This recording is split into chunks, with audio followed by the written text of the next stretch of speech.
Good afternoon everybody, my name is Crystal. Welcome to my YouTube channel. It is Sunday, it's Sunday afternoon. I've had a headache all morning and I'm just bearing with it. I've eaten something. Yesterday I had an Iceland small order and I had a double-decker burger. And I've managed to eat that. Normally when you get migraines you feel sick. I did first thing this morning, but I drank a load of mineral water and I started to feel a bit better. I've still got the headache. It's funny how the aura was over my left eye and the pain is above my right eye. So the pain is above my right eye. I haven't gone out anywhere today. I haven't even gone up to the co-op. I just don't want to go in there. I will when I'm ready, but I don't want to go in there today.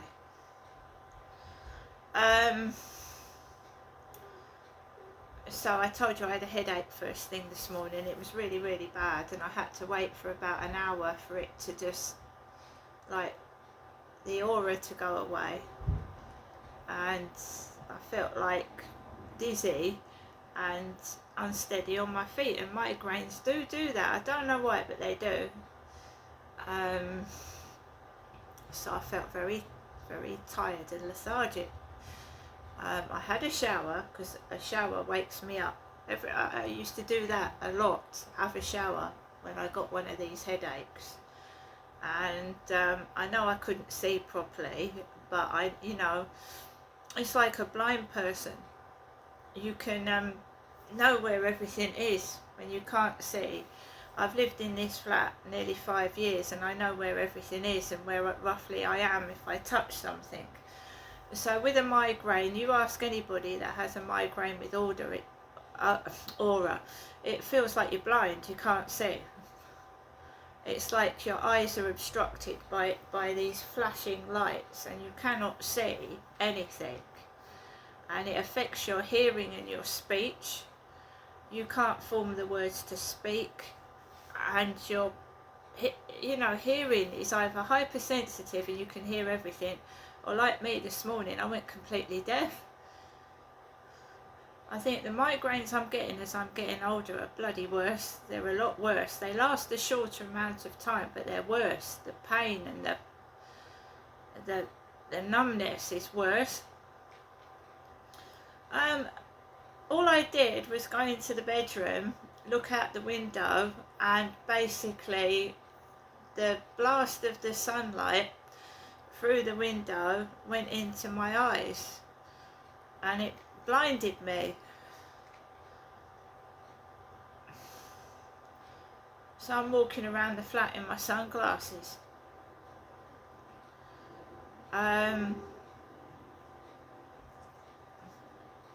I was doing things with my phone, unable to see properly. I was trying to type, remember the keyboard.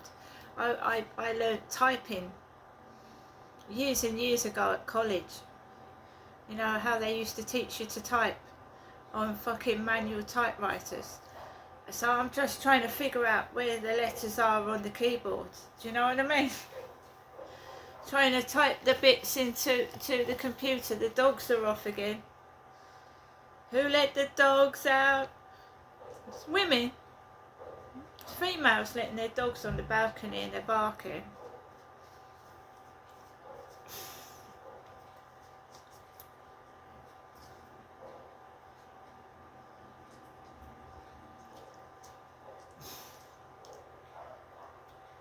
Loads of them, too. Woof, woof, woof, woof, woof, woof, woof, woof, woof.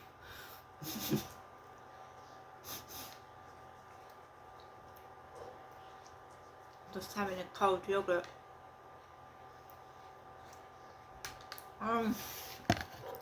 So I managed to take Max out for a walk this morning. I threw rubbish in the bin and somebody is wearing the most vile, repulsive perfume. I don't wear perfume, And another thing that sets migraines off is strong smells. So you've got to smell like a whore's handbag in the building. It is vile. Anyone with COPD, you know, go outside with a fucking oxygen tank. They stuff the perfume from head to toe. They spray the whole bottle over their body, and if I can't breathe and it's affecting my sense of smell, then it must be killing them.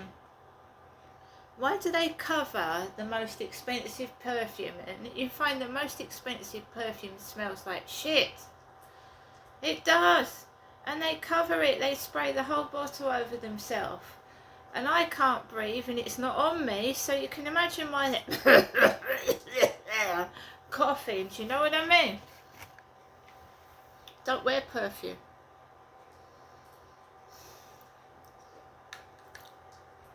The scent of shower gel, talcum powder, and all that is enough for me. I don't need to cover myself with a fucking whole bottle of stink.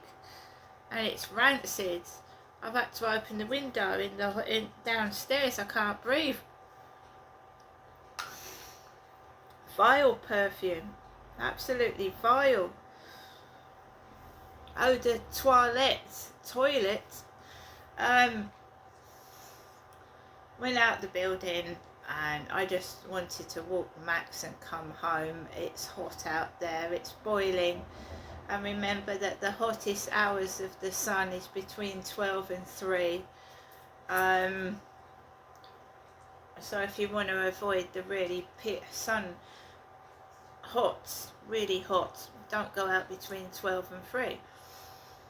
But I went out in the morning and I got across the road alright, got up onto the field, and I just keep out the way of people. They're so bloody annoying.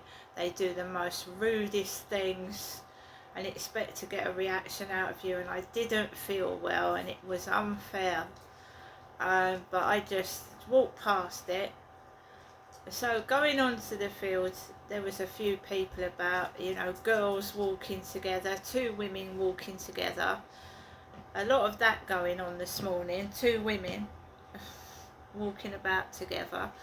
I let Max off for a bit. I found it really, really hot and stifling. As I was coming home, this dark-haired girl with a big nose, she had the most long nose like Pinocchio, absolutely long nose, pointy nose, and black hair, sat down on the grass as I was coming off the field, and she stuck her legs out. You know, like those twats on the buses, they stick both their legs out across the seat, so you have to either step over their feet or say excuse me, when you shouldn't have to do that. They stick their legs out from their seat to another seat, and then people getting on and off the bus have to stand over their legs or ask them to excuse me please. Well, this woman did that to me as I was coming off the field. She stuck her legs out across the path, and I thought that's a weird thing to do. And I was sweltering hot in a t-shirt, and there was a woman, no word of a lie, with a coat on, a padded coat, a padded winter's coat. She was in a padded winter's coat walking a dog, and I was sweltering in a t-shirt. And I just turned round to go home, and I had a headache. I just wanted to get indoors and sit by the cold air fan. This weather for me, I don't know if there's other people, but I can't stand it. You've got the pollen, which gives you hay fever, and the brightness of the sun blinds me in the eyes. And for me it's headache season. I just get one headache after the other. I prefer it cooler, not cold, freezing, but cooler, with a bit of breeze, a bit of wind. I can't stand the hot sun. I don't like burning my skin in the sun either. I don't like sitting out sunbathing. Never have done. So I came back indoors and I had a WhatsApp message. Are you okay? Am I okay? No, but I'm not going to advertise the fact, am I? So I said, yeah, I'm fine. Oh, what are you doing today? Not a lot. I ain't doing a lot. I'm sitting indoors. It's Sunday. Every Sunday I do a bit of cleaning, a bit of washing up, a bit of washing if I can, and just relax. Why do I need to go outside? You know, I like being indoors. I'm a home person. I don't like going outside and with all the noises and the disturbances. I don't like it. I don't like hearing people's yabba yabba yabba.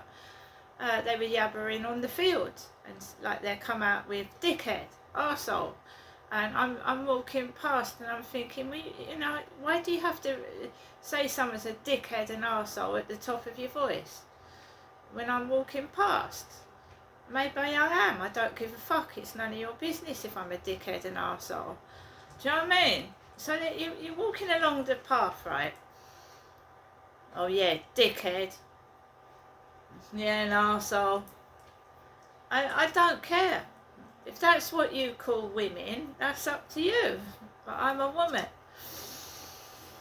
Maybe I am a dickhead and arsehole, but you know, say it to my face rather than behind my back, that's okay.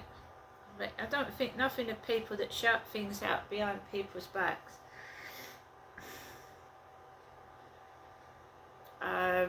There was people fishing. Like when my son came down with his girlfriend, well, near where the three of us fished, they take the piss. They honestly take the proverbial piss. So my son came down with his girlfriend. David fished.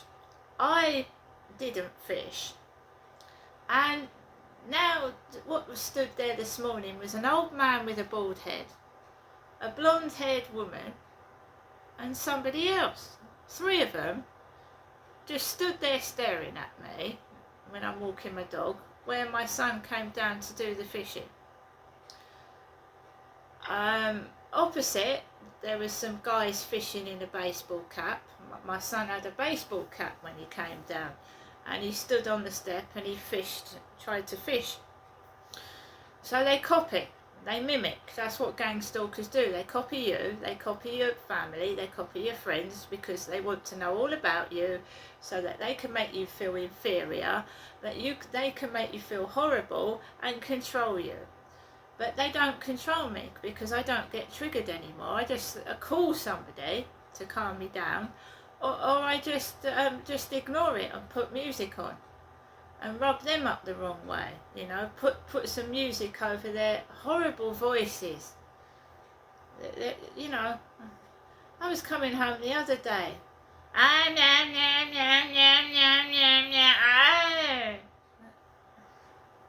They want you to hear them.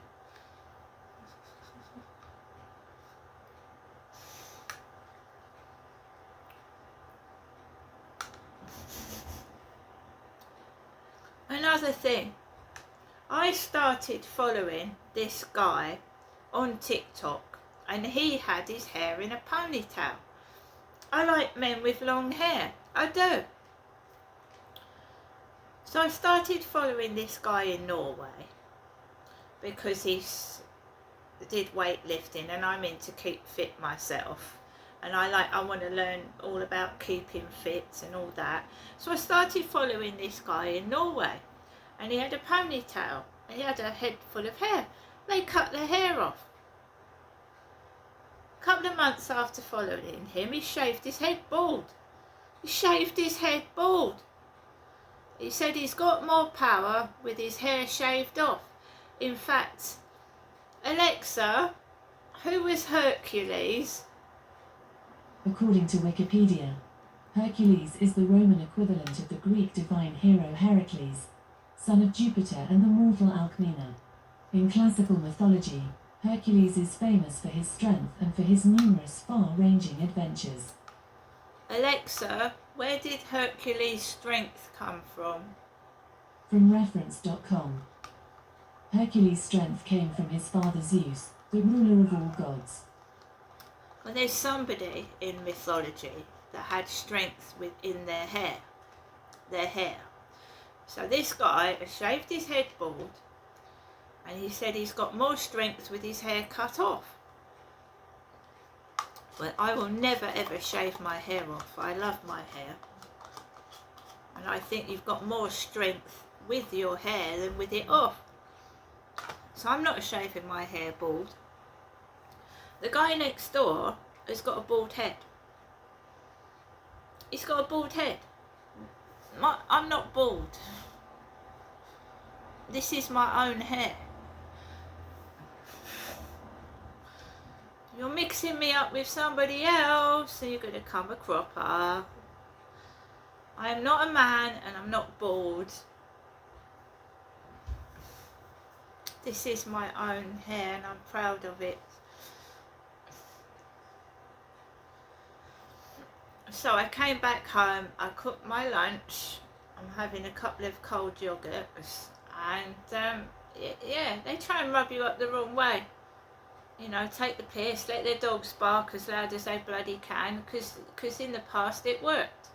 It used to upset me. They want a spectacle, they want you to make a fool of yourself so they can say she's mad, when they are provoking me by shouting out things like dickhead and arsehole so I can hear it, letting their dogs bark at me every time I walk past them, and they're just being extremely rude. Who sticks their legs out in front of somebody as they're walking past? I mean, that's rude, isn't it? That's bloody rude. And that's the depths they're stooping to try and get a reaction out of me. Like, let me nearly fall over their feet, pretending I'm not there and sticking their legs out. Scraping of the furniture above my head.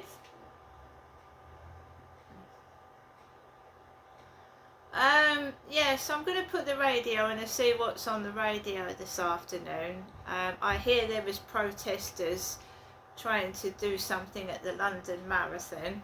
I'm in Rochester, this is not London. Alexa, LBC Radio. LBC London from Global Player. Get more from your smart speaker by linking to your Global Player account. You'll then be able to catch up on your favourite shows on your smart speaker. Just say, ask Global Player to link my account. With many of the greatest challenges that we face, and most, famously it's associated with the environment, that we're growing towards a sort of ecological catastrophe. But the argument in the book that I make is that, well, that's not right. The price of growth is even greater. It's associated also with growing inequalities in society, with encouraging us to chase after technologies like AI that are disrupting work and politics. It's leading to growth through globalization in particular has led to the sort of destruction of particular places and local communities. And so we face this dilemma, this tension, that growth on the one hand is associated with all these extraordinary things, but on the other hand it's also associated with all these great challenges as well. You make the point in the book that the concept of economic growth is actually fairly modern. For millennia it wasn't really a thing, and then in the last 200 years it really became a feature. Yeah, so that's right. So growth, for 300,000 years, there's essentially no growth. So whether you're a sort of hunter-gatherer in the stone, hundreds of thousands of years ago, or a labourer working away at the start of the Industrial Revolution, although your lives would have differed in lots of different ways, from an economic point of view, it would have been roughly the same. You're likely to have Harry, what are you lived a pretty eating? stagnant life. That changes exactly as you say about 200, 250 years ago. But what's really interesting is that the idea that we ought to pursue growth, that it's something that ought to be a political priority. Today growth sits at the centre of our political lives, and you have this sense that, well, surely at some point in the past, a team of smart people sat down in central government somewhere and said, look, we ought to pursue growth. And actually that's not what happens. Before the 1950s, almost nobody is talking about the idea of economic growth. And even if people had decided they wanted to pursue economic growth, it actually wouldn't have been possible. the only reliable measure of how big the economy is only invented in the sort of early 1940s. So it's this incredibly recent phenomenon, despite the fact it seems to us today to be so incredibly important. You had served in the Prime Minister's Strategy Unit previously, so you've been on the policy side as well. I'm sorry, How the cat much of was a eating challenge and a plants off the fixation balcony. is growth for Makes himself policymakers? Because sick. no one can seem to find this elusive packet of growth down the back of the sofa. Yeah. Everyone's been trying to find it, but we've been flatlining essentially, or since 2008, since the recession. Right, we were growing at what 2% before that. Yeah. It's been paltry since then. What has gone wrong? I think that's right. One response is, well, look, we need to have a lot of humility about the idea of growth. We desperately want it, but exactly as you say, it's actually one of the great mysteries. Yes. Although policymakers talk really confidently about it, it remains one of the great mysteries of economic thought. Lots of people in my profession have spent their entire careers trying to understand it. Yeah. Exactly as you say, there's no magic lever out there that we can pull that will get growth. That said, I do think there is one thing that we can kind of draw out of this fog of uncertainty, and it's the sort of one of the arguments that really runs through the book, and it's that growth does not come, the sort of growth that we want, it doesn't come from doing big, impressive things in the material world. Building more houses, building wider roads, building faster trains. I know that's the way in which many people think about growth today, but I think one of the most important and yes, controversial arguments in the book is that that's not where growth comes from. You call them capital fundamentalists. Yeah. People who want to. Why?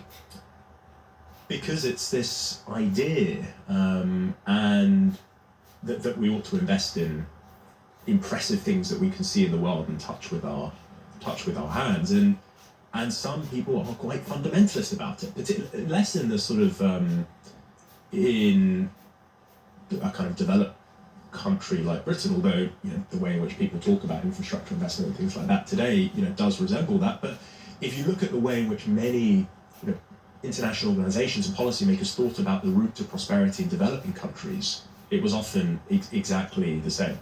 So my argument is that growth doesn't come from doing these big impressive things. It's not going to harm growth, but if you really want to drive not just growth in income, growth in the sense that the economy gets bigger, but growth in per capita income, so the actual average wages that people get, it's going to come instead from a sort of what I call this intangible world of ideas.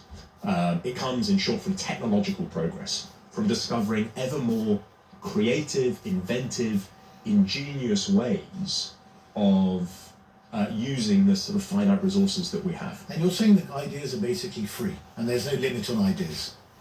Yeah, and I think it's an important. One of the ways I get to that observation is that there is an argument that you hear quite often from the environmental movement and there's a sort of slogan that infinite growth is not possible on a finite planet. Yes. The idea that the environment creates some sort of constraint on our ability to grow, and it's true that our environment, in the sense the amount of land that our finite planet, the amount of land that we have, the amount of resources that we have, those things are finite. But growth doesn't come from using more and more resources. Growth comes from discovering ever more productive ways of using those resources. It comes from ideas about how we can do ever more inventive, creative, ingenious things. I get your point, Daniel, but let me challenge you a little bit. Yes, please. So you said, you call them capital fundamentalists, these people who want to invest in very gargantuan, state-of-the-art projects that look great, like Boris Island or whatever. A challenge there. Look, one is that people could say that investing in infrastructure, be it motorways, be it railways, be it whatever, is an enabler of growth, because if you can get people to connect quicker and to travel faster and to do what they need to do, that is itself an enabler of prosperity and growth. And to your point, to the other point you make in the book, you talk a lot about AI, and you're writing a new book on AI as well. To drive AI, and I had a data center expert on the program not too long ago, you need to build data centers. That is infrastructure. That is capital fundamentalism. You need to build bricks and mortar data centers with servers in there to drive the AI revolution that you want. Yeah, and I'm not going to fall into the trap of being a fundamentalist myself about this, right? I recognise that, and I do think there are some sorts of very particular infrastructure investments which do lead. Yes. But the reason they lead to growth isn't because of the fact that they are big, impressive things in the material world. It's because they're related to generating technological progress. But another way to think about this is to compare what's happened in the UK with what's happened in the US over the last 15 years. And it's really, really striking. I think one of the observations that I make time and time again is I don't think people in Britain realise how poor we have become relative to the US over the last decade and a half. If you take Britain, you take London out, the average wage in Britain minus London is less than the poorest state in the United States, Mississippi. Wow. And the story of what's happened, and that sort of story just wasn't true 15, 20 years ago. The story of what's happened to Britain over the last, and it's not just Britain, it's also Europe too, over the last 15 years relative to the US, where the US has continued to grow and Europe and the UK has become stagnant, is really striking. Again, we haven't had any improvement in average real wages since the financial crisis. And the idea that the reason for that is because America builds more reservoirs, or builds more roads, or builds more that's not their what's infrastructure is pretty poor, actually. It's a common complaint. And one of the really interesting things of the last year or two was there was a sort of bit of soul searching done by the Europeans that was published by, it was called the Draghi Report, written by absolutely great economist and Mario Draghi. Mario Draghi, exactly, and looking for the sort of what explains why the US has done so well and why the UK and Europe have done it. And in short, the answer is the US technology sector. It just has this kind of engine of creativity and innovation and technological progress that just doesn't exist in Britain and the US and the EU in the same way. Okay, let's pause there, and I'm going to ask my audience the question for the hour, which is this: how do we get Britain growing again? I'm in conversation with Professor Daniel Susskind. He is a growth guru, you could say. I mean, if anyone has the panacea for growth, he's probably got it in his book, and he's thought about it very, very deeply. So if you want to ask any question about growth, how we get the economy growing again, how we actually come out of this slump that we're in as a stagnation nation, and offer your own thoughts as well about how you think we can get growing, because if anyone had the answer, the government would have implemented it by now, and they haven't. So how do we get Britain growing again? 0345 6060 973, text 84850, ask Alexa to send a comment to LBC. Ali Raj in conversation with Professor Daniel Susskind on growth on LBC at 1:16. It's time for a break. LBC. Make the most of the long